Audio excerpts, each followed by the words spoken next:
Semuanya diciptakan karena Nabi.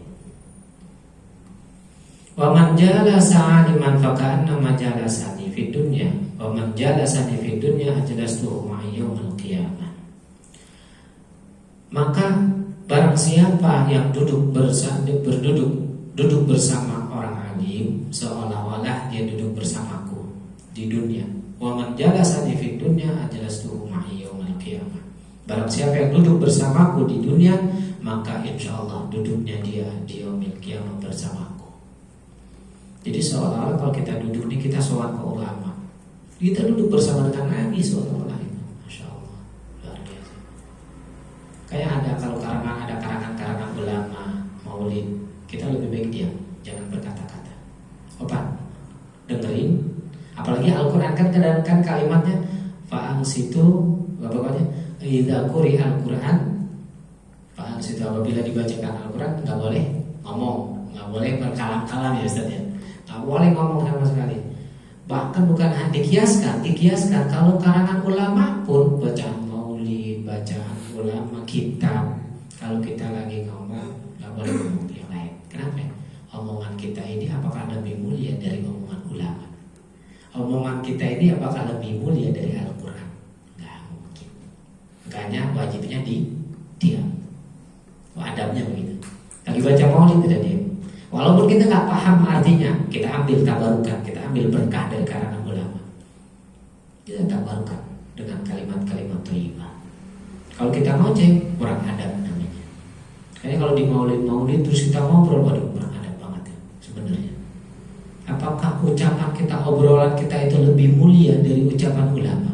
Apakah omongan kita itu lebih mulia dari Al-Quran? Mustahil. Lebih mulia Al-Quran daripada mulut kita.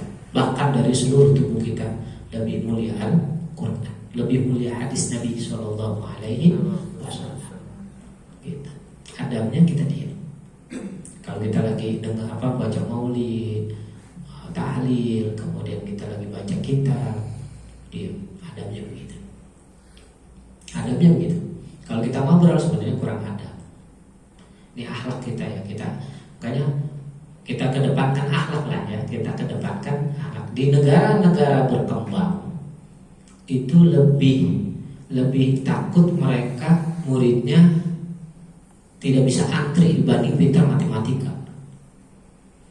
Di negara-negara berkembang itu lebih takut muridnya nggak bisa antri daripada pintar matematika. Mereka lebih mengajarkan antri. Kenapa? Di situ ada pelajaran sabar, ada pelajaran tertib. Kalau di antri itu, bukannya Indonesia, kalau orang ini robot aja banyak orang Indonesia.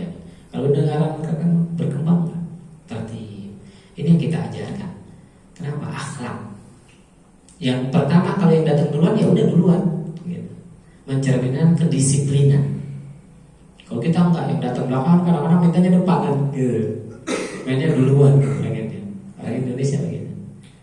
Makanya negara-negara berkembang mereka mengajarkan kedisiplinan, mengajarkan lebih baik antri. Dan diteliti bahwa antrian itu kalau itu bisa mengajarkan mereka dalam antrian itu bisa setahun, 2 tahun, bahkan 3 tahun. Tapi kalau untuk pintar matematika secara intensif kita bisa 3 bulan selesai.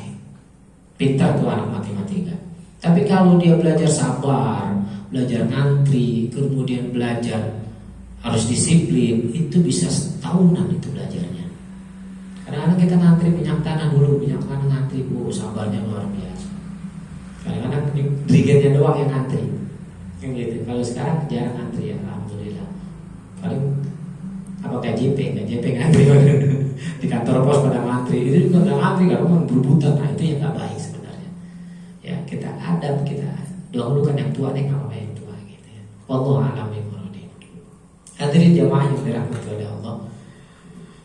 Jadi hadis ini mengajarkan kepada kita, kalau kita ziarah ke makam wali Allah, ziarah ke ulama-ulama kita yang masih hidup, seolah-olah kita ziarah kepada Nabi Muhammad SAW.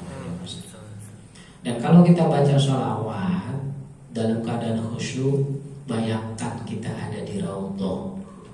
Walaupun kita nggak pernah ke raudhah ya, belum pernah. Klik aja misalkan di apa, dicari di Google Raudhah apa makam apa Masjid Nabawi, bentuknya kayak mana, bayangin kita ada di situ. Jadi insya Allah kalau kita udah sering begitu, nanti Rasulullah ridho sama kita, udah tinggal dipanggil sama Rasulullah, kita akan ziarah ke sana insya Allah. Jadi jangan cuma sekedar sholawat, bayangin kita ada di sana begitu sholawatnya, kita ada di makam Rasulullah Shallallahu Alaihi Wasallam. Kita lagi maulid itu nggak apa-apa, bayangin aja kita lagi ada di Rasulullah, kita diri, kita mengucap salam kepada beliau. Ya. Kalau di Masjid Nabawi itu kan karpet semuanya merah semua, tapi kalau di Rasulullah hijaunya hijau muda. Nah ini agak tuaan dikit, gitu. Di Raudhah itu, dan sampingnya itu makam Rasulullah. Kalau kita menghadap kiblat, sampingnya makam Rasulullah, jendelanya. Nah sampai nanti kalau kita mau salam kepada beliau, sampai hijab kita terbuka, Rasulullah hadir di hadapan kita, insya Allah deh, kita orang baik. Jadi ente wali deh. Kalau memang Rasulullah sudah langsung ente dengar kalamnya Rasulullah alaihi wasallam gitu.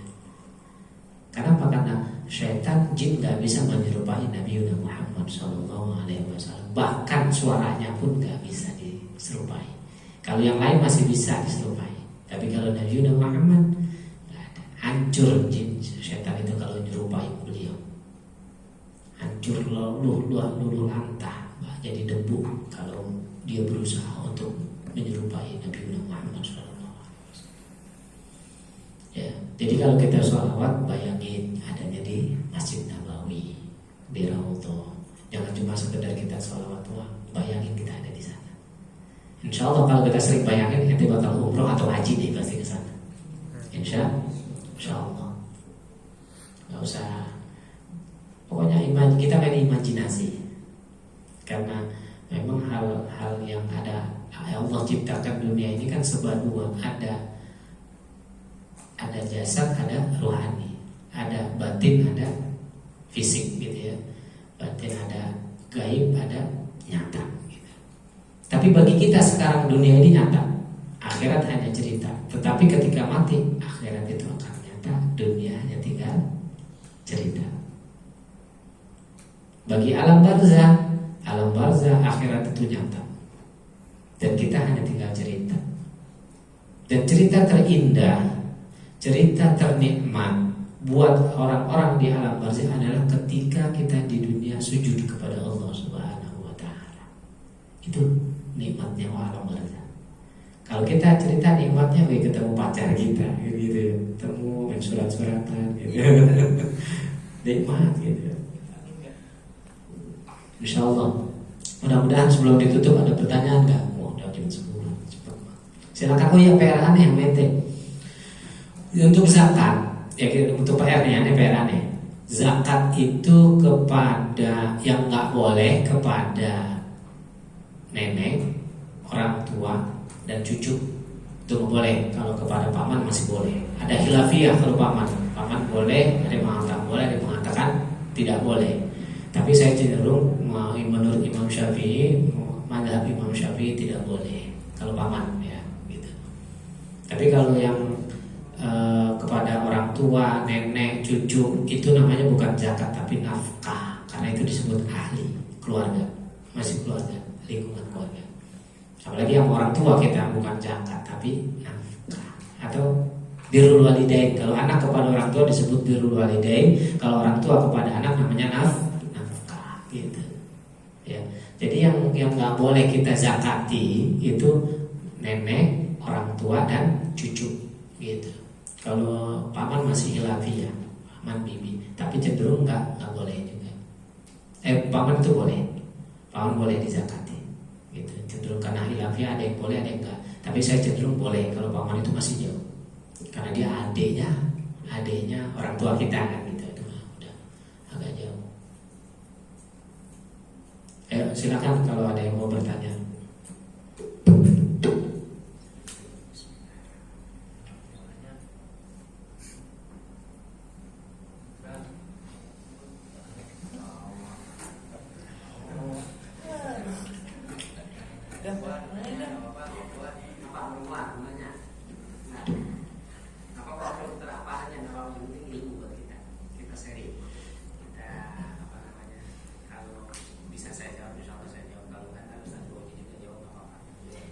Ayo Pak, gak usah malu-malu.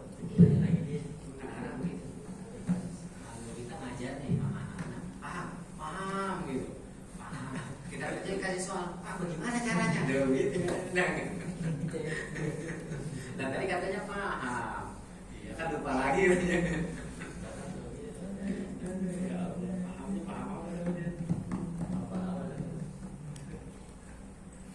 Kalau enggak saya tutup ya. Ada mau nanya enggak?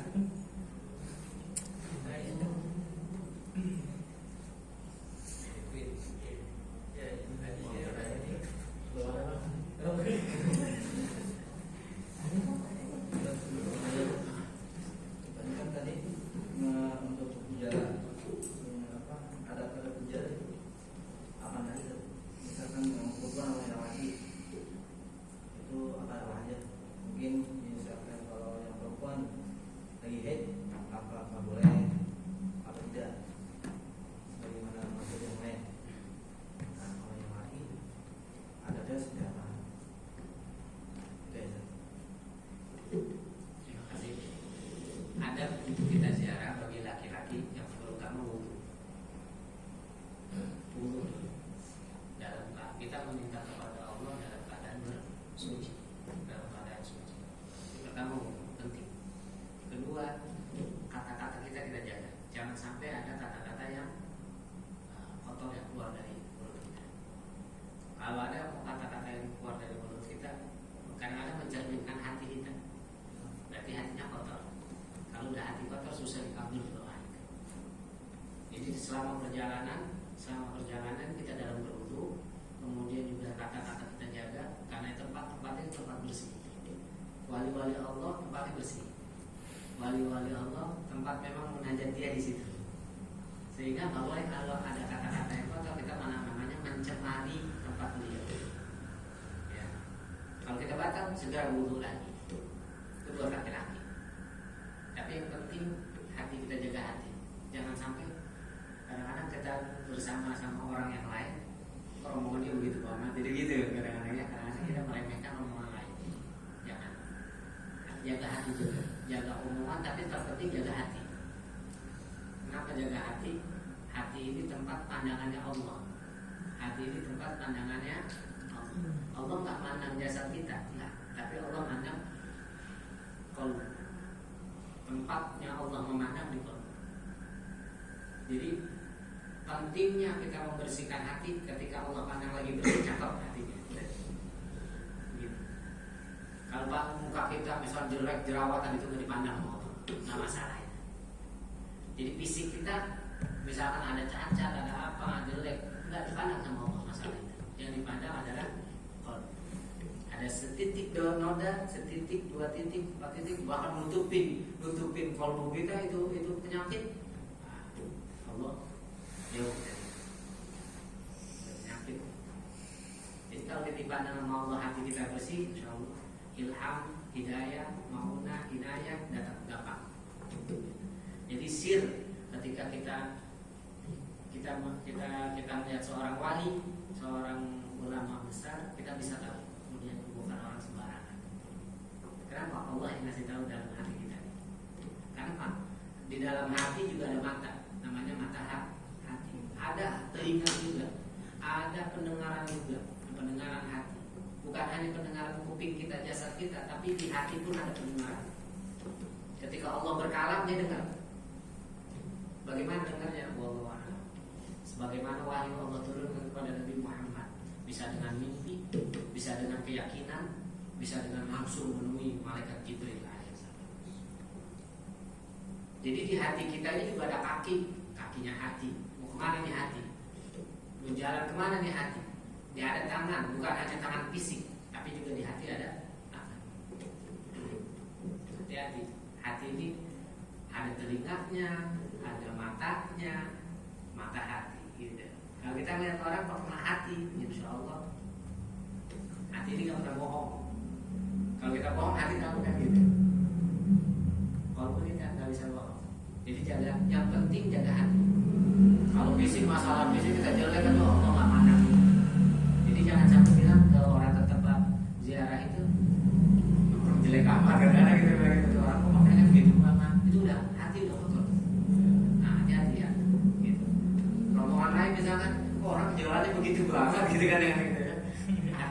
tapi langsung istighfar, astagfirullahaladzim.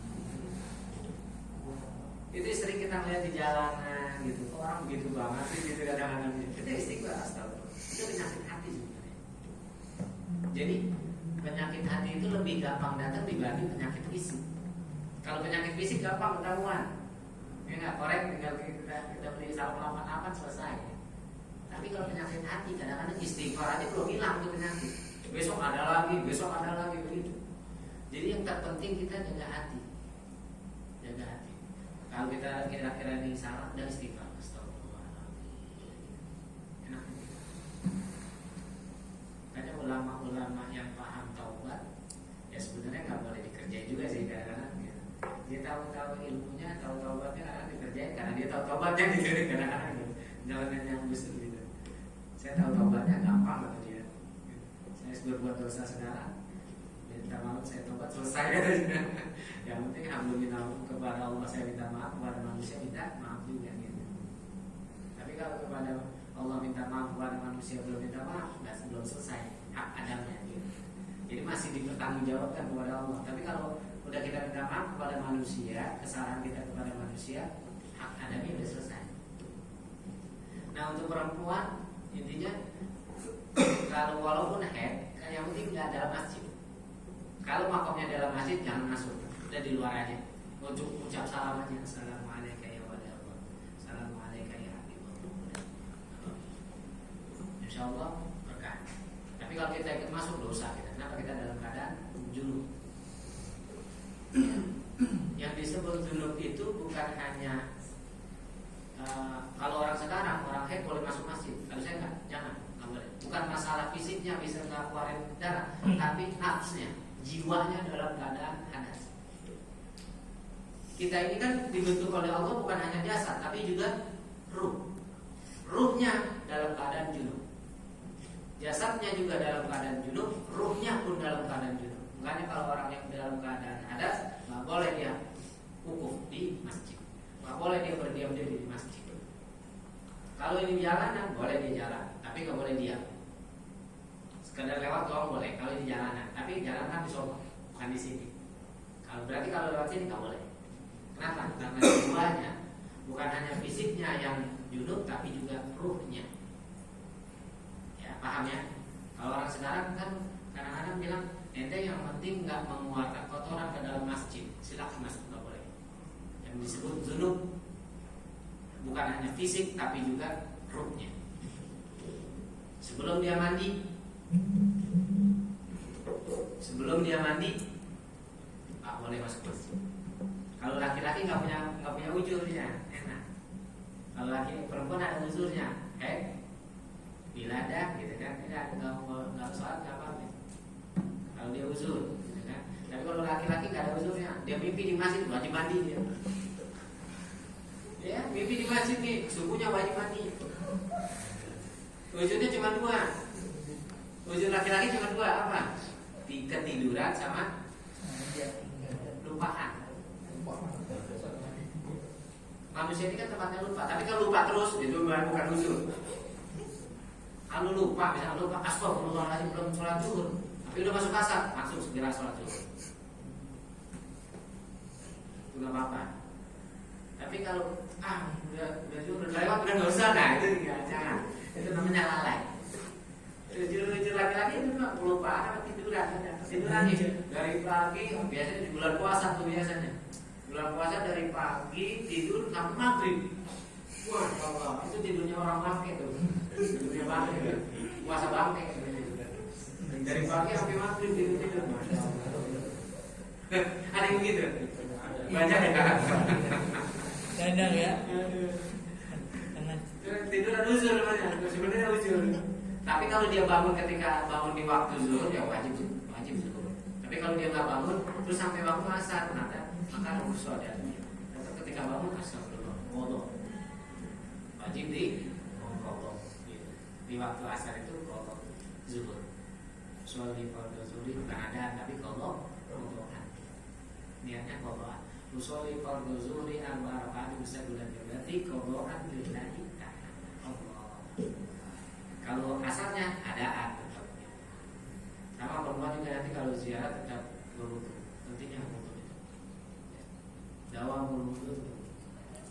diterimanya doa kita. Tapi tadi yang saya bilang, hati yang kita jaga. Kemanapun kita berjalan, hati yang kita jaga. Wallahu a'lam. Terus apa lagi, silakan.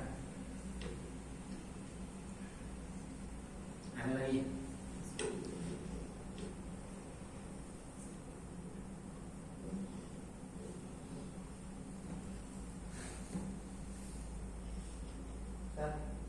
Kalau ada ulama atau habib hadir dalam mimpi kita, itu artinya apa? Habib hadir. Ya, habib atau ulama itu hadir di dalam mimpi kita yang kita tahu sulit. Iya, insyaallah. Itu dia atau berupa yang lain? Biasanya gini, habib atau ulama dia juga punya kodam biasanya. Bisa jadi bukan habibnya langsung ya, tapi kalau Syekh Abdul Qadir Jailani itu kalau mau hadir orangnya langsung, kita sebut al-kutubu ar-rabbani. Kalau kita nggak sebut, cuma kita Syekh Abdul Qadir Jailani, maka kodamnya kita. Tapi kalau kita sebut al-kutubu ar-rabbani, itu kuncinya ila hadratin apa khususan ila Syekh Abdul Qadir Al-Jailani al-kutubu ar-rabbani. Itu langsung beliau ini kan. Tapi kalau kita cuma kita sebut Syekh khususan ila Syekh Abdul Qadir Al-Jailani qaddasallahu sirrahu, itu bisa jadi kodamnya kita. Korinnya ya kan. Kalau bahasa kita korinnya yang menyerupai beliau. Tapi kalau kita bilang Syekh Abdul Qadir Al-Jailani al-kutubu ar-rabbani qaddasallahu sirrahu, insyaallah Syekh Abdul Qadir Jailani langsung itu. Dan wali itu bisa kemana saja. Ya, tidak ruhnya bisa tidak terikat dengan waktu bahasanya. Ruhnya bisa tidak terikat dengan waktu. Sama. Korinnya pun tidak terikat dengan waktu. Ketika kita sebut itu beliau bisa hadir. Bukan beliaunya, tapi korinnya. Nah, kalau ulama yang saya sebut itu bisa jadi beliaunya langsung, ruhnya, atau korinnya. Orangnya masih hidup. Orang yang masih hidup, bisa korinnya. Sebenarnya kalau masih hidup, bisa juga dia ruhnya. Kalau dia punya ya kayak ilmu apa namanya, bulan 7 ya. Nah, bulan dunia gitu, luar biasa. Bisa jadi ruhnya yang nyampe. Nasihati kalau dia nasihatin ente. Atau juga bisa jadi karena ente sering tawasul kepada beliau, jadi hubungan ruh kita sama ruh beliau menyambung gitu. Sehingga kalau kita ada salah, beliau akan negur. Kita ada kesalahan sedikit atau apa, dia datang negur kita. Kalau kita sering doa, karena ruh kita dengan ruhnya menyatu. Ada hubungan, bahasa kita ada hubungan. Karena kita sering Fatihah tiap hari gitu. Jadi ada ikatan batin kalau bahasa kita ada ikatan batinnya. Jangankan kita Sayyidul Walid Habib Alwi bin Abdul Rahman, dia masih itu teman saya yang Zadul Muslim, temannya. Itu kalau subuhnya kesiangan diparahin sama dia. Gitu, dibangunin gitu dalam mimpinya. Bangun kum gitu. Bukan beliau yang mungkin korin yang datang. Bangun. Tapi langsung astagfirullahaladzim. Karena mungkin sering Fatihah beliau. Habib cerita ke saya. Jangan saya juga pernah ngalamin gitu. Guru-guru saya datang gitu. Bangunin. Wallahu a'lam. Yang penting baik, kalau itu baik bisa mendekatkan diri kita kepada Allah, terusin pikirannya. Kalau memang nggak baik, tinggalin. Tapi insya Allah itu baik. Apalagi guru kita yang datang gitu. Orang yang kita takzimi, orang yang kita hormati, orang yang kita sayangi, kita baca Al-Fatihah terus datang. Berarti sayang kita. Allah. Ada lagi?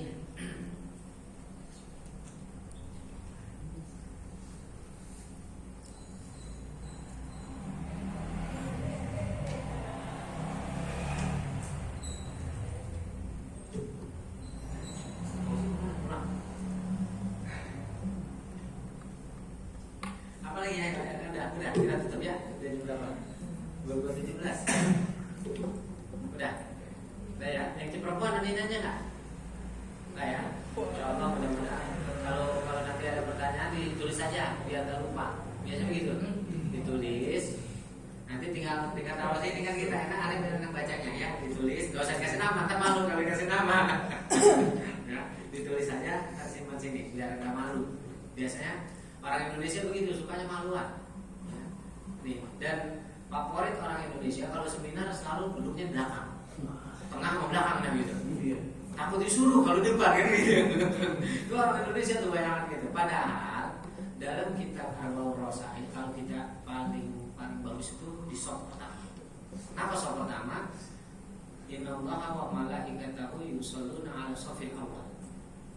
Allah dan malaikatnya bersalat kepada orang-orang di sop.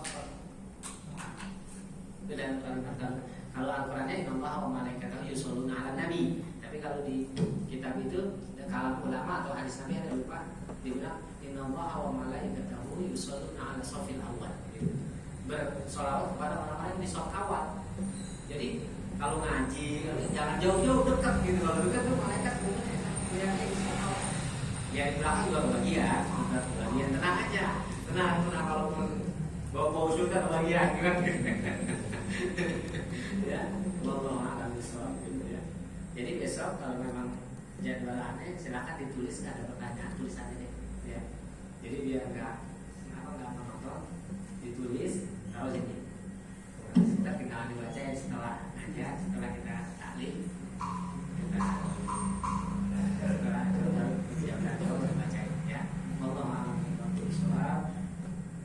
Kita baca Fatihah terakhir, mudah-mudahan tidak keluar kita dari majelis ini kecuali dosa-dosa kita diampuni oleh Allah Subhanahu wa taala, dan Allah kumpulkan kita tidak hanya di dunia tapi di surga Allah Subhanahu wa taala. Al-Fatihah.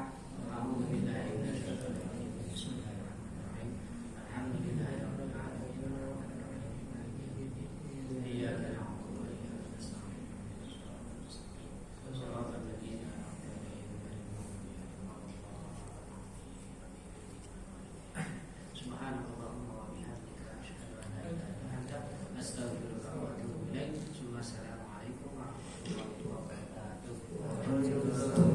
Waalaikumsalam warahmatullahi wabarakatuh. Kami ucapkan terima kasih kepada guru kita Ustaz Muhammad Nur Alim SPDI atas apa yang telah beliau sampaikan. Semoga dapat bermanfaat untuk kita semua. Amin ya rabbal alamin. Melanjutkan acara selanjutnya yaitu